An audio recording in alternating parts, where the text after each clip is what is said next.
On October 22, 2011, students from IUPUI geography classes participated in a community service event at the Hemlock Ridge Nature Preserve in Putnam County, Indiana. The workday involved cutting young sycamore and cottonwood trees in a field that had been planted with oaks and walnuts a few years before.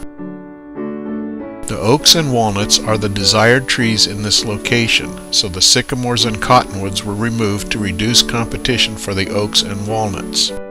Cliff Chapman, Conservation Director of the Central Indiana Land Trust, supervised the workday.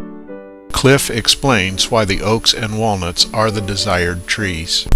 So here at our Hemlock Ridge restoration project, where we're trying to restore this field to a forest to mimic the forest around us, we have one of our northern red oaks that was planted that's doing really well.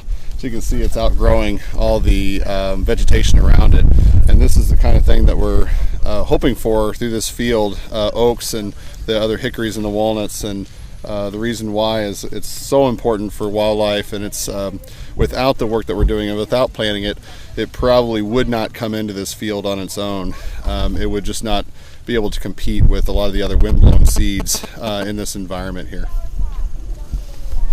And then behind me here is a lot of sycamores that have pioneered into the field.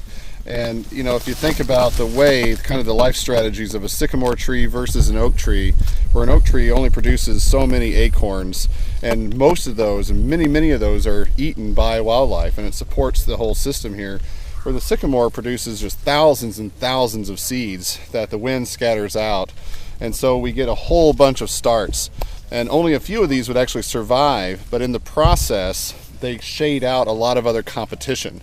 And so the strongest one of these sycamores would survive. But the thing that we're really concerned with this, because we have no problem with sycamores being in this forest here when it matures, but because of all the other sycamores, they would shade out our young oak saplings that we planted.